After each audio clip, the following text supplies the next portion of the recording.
اللہ اکبر۔ تو سیدنا فاروق اعظم کی دعا قبول ہوئی تہجد کے وقت، کیونکہ غلاف کعبہ پکڑ کر مولا سے مانگا، دعا قبول ہو گئی۔ یا اللہ کوئی حسرت باقی نہیں رہی، اب ایک ہی حسرت ہے کہ مجھے شہادت کی موت عطا فرما دیجیے۔ فجر کی نماز کے اندر کھڑے ہیں، امامت فرما رہے ہیں۔ ریاست مدینہ کا خلیفہ تو امام بھی ہوتا ہے، کیوں جی؟ امام بھی ہوتا ہے یا نہیں؟ یہ علیحدہ بات ہے، ہمارے حکمرانوں کو تو قل ہو اللہ بھی نہیں آتی، انہوں نے بیچاروں نے کیا امامت کرانی ہے؟ اللہ اکبر۔ تو ریاست مدینہ کا امام خود فجر کی نماز پڑھا رہا ہے۔ سیدنا فاروق اعظم نے نیت باندھی، ابو لولو مجوسی، اس نے چادر کے اندر منہ چھپایا ہوا اور زہر آلود خنجر اس کے پاس ہے۔ جب امیر المؤمنین نماز میں مشغول ہو گئے اور صحابہ بھی پیچھے آپ کی اقتداء میں نیت باندھ چکے ہیں، یہ ملعون اگلی صف سے نکلا اور سیدنا فاروق اعظم پہ وار کیے، اور جو سب سے شدید وار تھا وہ ناف سے نیچے پیٹ کے اندر وار کیا۔ سیدنا فاروق اعظم کے جسم سے خون کا فوارہ چلتا ہے، تو آپ نے گرتے گرتے حضرت عبد الرحمن بن عوف کا ہاتھ پکڑا اور ان کو مصلی پہ کھڑا کر دیا۔ جان جاتی ہے جائے لیکن نماز نہ جائے۔ اور یہ مسئلہ ہے، امام کے پیچھے وہ بندہ کھڑا ہو جو امامت کروا سکے، جو کیا کرا سکے۔ اور ہمارے ہاں محلے دا تگڑا چودھری، کیوں جی؟ زیادہ چندہ دینے والا وہ کھڑا ہوگا، یہ اس کی ذمہ داری ہے نماز کو سنبھالے۔ وہ بھی تو انسان ہے نا، وضو بھی ٹوٹ سکتا ہے، نکسیر بھی پھوٹ سکتی، انسان ہے نا آخر، ہیں جی؟ انسان کی جو ضروریات اس کے ساتھ بھی لگی ہیں، تو پیچھے اس کو کھڑا ہونا چاہیے جو امامت کے منصب کو سمجھتا ہو، تاکہ اگر نماز کا معاملہ خراب ہو جائے تو پیچھے والا سنبھال لے، ٹھیک ہے نا جی؟ اور اذان اور اقامت وہ بندہ دے جس کی داڑھی پوری ہو، جس کی کیا ہو بھئی؟ یہ میری طرف دیکھو، پوری داڑھی اس کو کہتے ہیں، اس کو پکڑو اور نیچے سے کچھ ہاتھ میں آ جائے، اس کو پوری داڑھی کہتے ہیں۔ اور اس کے نیچے سب فیشن ہے، جو کٹا کٹو کے 2 انگل 1 انگل رکھی ہے، یہ سب فیشن ہے۔ اور جس کی داڑھی پوری نہ ہو، اسلامی عدالت میں وہ گواہی نہیں دے سکتا، کیونکہ وہ فاسق اور فاجر ہے، کیونکہ وہ اعلانیہ اللہ اس کے رسول کا باغی ہے۔ تمام انبیاء علیہ الصلاۃ والسلام کی سنت ہے، بعضوں نے اس کو واجب بھی کہا ہے۔ حضور علیہ الصلاۃ والسلام کا چہرہ مبارک داڑھی والا ہے۔ کون سا چہرہ ہے آپ کا یہ؟ اگر حضور نے میری طرف دیکھو، قیامت کے دن اپنے چہرے کی طرف اشارہ کر کے فرما دیا، ظالم میرے چہرے میں کیا کمی تھی، کیا نقص تھا کہ تو نے میرے جیسا چہرہ نہیں بنایا، حالانکہ اللہ نے تو میرے چہرے کی قسمیں اٹھائی ہیں۔ تجھے میرے دشمنوں کا چہرہ اچھا لگا، میرا کیوں نہیں اچھا لگا؟ حالانکہ کلمہ تو نے میرا پڑھا، عاشق تو میرا کہلاتا تھا، تجھے تو چاہیے تھا، تیری اداؤں سے پتہ چلتا کہ واقعی تو میرا عاشق ہے، تو نے میرے چہرے جیسا چہرہ کیوں نہیں بنایا؟ بتاؤ پھر تمہارے پاس جواب کیا ہے؟ چلیے بس میں آپ سے یہی گزارش کرتا ہوں، جن کے چہرے پہ سنت رسول نہیں، کم از کم دل سے نیت تو کر لیں کہ مرنے سے پہلے ہم انشاءاللہ یہ باغ سجا کے جائیں گے۔ کہو انشاءاللہ۔ جن کی داڑیاں نہیں کہو انشاءاللہ، اور جن کی چھوٹی ہیں وہ بھی نیت کر لیں۔ اور یہ میرے نزدیک بڑے مظلوم ہیں، بیچاروں کو تانے ہمارے برابر ملتے ہیں۔ جس کی 1 انگل داڑھی ہو، کٹا کٹو کے فیشن بنایا ہو نا، ان کو تانے ہمارے برابر ملتے ہیں۔ وہ صوفی بنا پھردا، وہ ایک تو داڑھی رکھی ہوئی، تانے برابر کے ملتے ہیں اور ثواب 1 ٹکے کا بھی نہیں ملتا۔ یہ مجھے بڑا افسوس ہے، بڑے قابل رحم ہیں، بیچارے تانے بھی برداشت کرتے اور اوپر سے ثواب کوئی نہیں ہے۔ تو اس لیے میری ان سے گزارش ہے، یہ جو چھوٹی چھوٹی آپ نے رکھی ہے جی، بعض نے جناب وہ ادھر سے کٹا رکھی، کسی نے کچھ کر رکھا ہے، یاد رکھو حضور کی سنت کا کوئی سٹائل نہ بناؤ، کوئی اس کے ڈیزائن نہ بناؤ، بس ایک ہی ڈیزائن ہے، ایک ہی سٹائل ہے۔ حضور علیہ الصلاۃ والسلام نے مٹھ بھر داڑھی کو سنت قرار دیا ہے، تو یہ داڑھی اپنے چہروں پہ سجاؤ، سجائیں گے نا انشاءاللہ۔ تو سیدنا فاروق اعظم رضی اللہ تعالیٰ عنہ زخموں سے گھائل ہو کر مصلی رسول پہ گر پڑتے ہیں۔ حضرت عبد الرحمن بن عوف نے جلدی جلدی نماز مکمل کی۔ کیا وہ نماز ہوگی؟ امیر المومنین مصلی رسول پہ تڑپ رہے ہیں اور وہ نماز ادا کر رکھے ہیں۔ سلام پھرا، سیدنا فاروق اعظم رضی اللہ تعالیٰ عنہ کو اٹھایا۔ اچھا، وہ جو ابو لولو مجوسی تھا، صفوں کو چیرتا ہوا بھاگا، چونکہ صفوں میں اس قدر جوڑ تھا کہ آدمی اندر سے نکل نہیں سکتا۔ یہ کوئی ہماری صفیں تھوڑی ہیں کہ جیسے مرضی کوئی آئے کوئی جائے، وہ صحابہ کی صفیں تھیں۔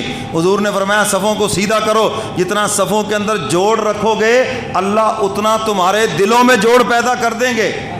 سمجھ آئیے بات کہ نہیں؟ تو اس لیے صفوں کے اندر کندھے کے ساتھ کندھا ملائیں، بیچ میں سے جو خلا ہے اس کو پورا کر دیں۔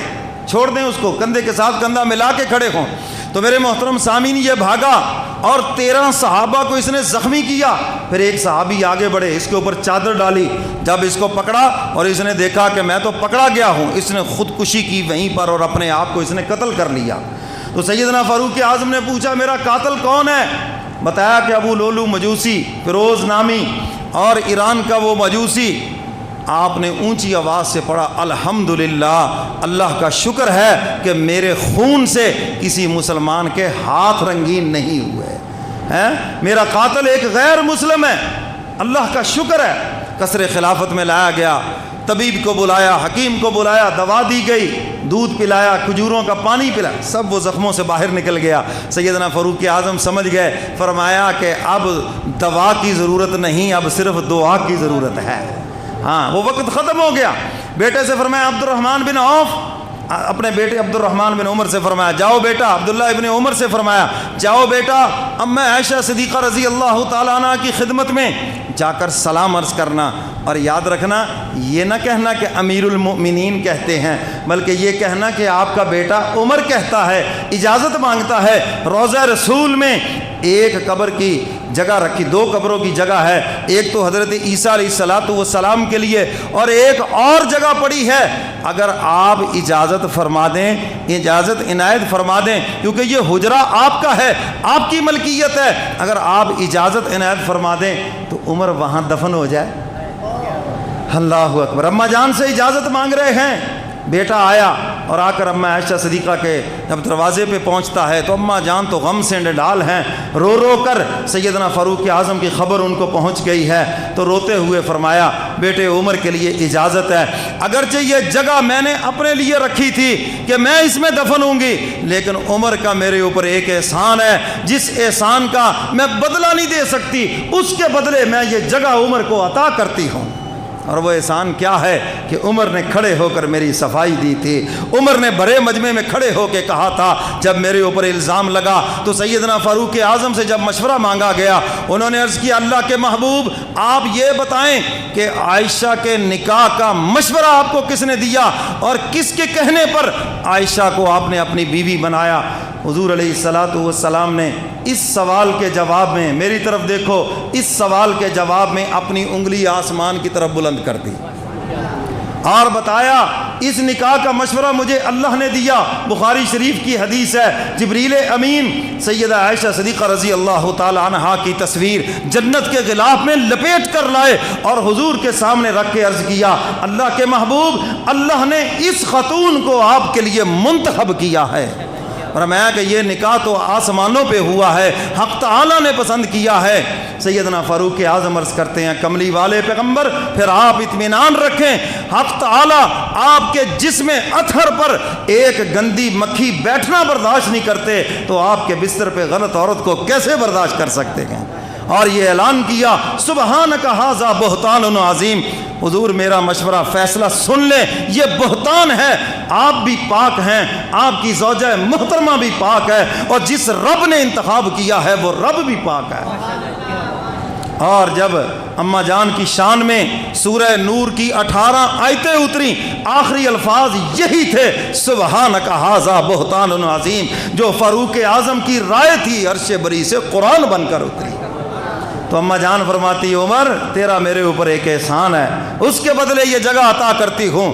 بیٹے سے کہا ہو سکتا ہے امیر المومنین ہونے کی وجہ سے اجازت مل گئی ہو, ہاں جب میں دنیا سے چلا جاؤں میری چارپائی اٹھا کر جنازہ اماں جان کے دروازے پہ رکھ دینا, اور اگر اجازت ملے حضور کے پہلو میں دفن کر دینا, اور اگر اجازت نہ ملے تو جنت البقیع میں مجھے دفن کر دینا. اللہ اکبر. سیدنا فاروق اعظم کی جب شہادت ہو گئی, جنازہ اٹھا کر اماں کے دروازے پہ رکھا اور پھر اجازت طلب کی, بیٹا حاضر ہے اور آپ سے دوبارہ اجازت. فرمایا میں نے اسی وقت دل سے اجازت دے دی تھی. تو سیدنا فاروق اعظم رضی اللہ تعالیٰ عنہ حضور علیہ الصلاۃ والسلام اور سیدنا صدیق اکبر کے قدموں میں سو گئے. سبحان اللہ. نبوت و صداقت کے قدموں میں سو گئے, حضور کے پہلو میں سو گئے. سیدنا صدیق اکبر حضور کے کندھے کے برابر اور سیدنا فاروق اعظم حضور کے پیٹ کے برابر ان کا سر ہے. اس انداز سے روضہ رسول کے اندر تینوں مقدس ہستیاں ہاں جہاں کا خمیر تھا وہیں لوٹا. ہر انسان کی ناف کے اندر مٹی کا وہ حصہ ہوتا ہے جہاں سے مٹی لے کر اس کو بنایا جاتا ہے. تینوں کا خمیر ایک ہی جگہ جنت سے لیا گیا ہے. حضور کا روضہ جنت ہے.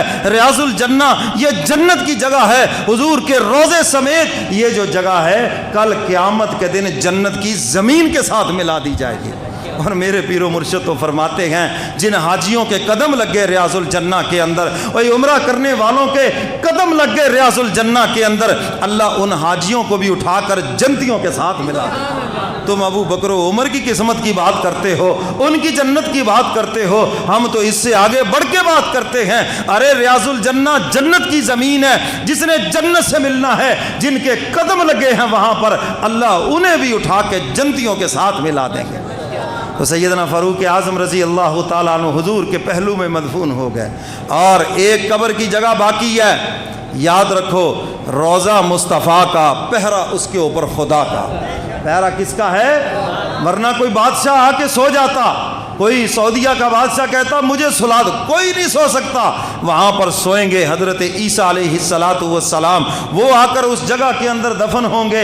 اور میرے محبوب نے فرمایا تھا, او دنیا والو دیکھو, آج میرا دایاں ہاتھ ابو بکر کے ہاتھ میں, بایاں ہاتھ عمر کے ہاتھ میں, جیسے تمہارے سامنے کھڑے ہیں ایسے ہی ہم قبر سے اٹھیں گے, ایسے ہی حوض کوثر پہ ہوں گے, اور جنت میں بھی ہم ایسے ہی جائیں گے. اللہ مجھے اور آپ کو قرآن و سنت پہ عمل کی توفیق عطا فرمائے.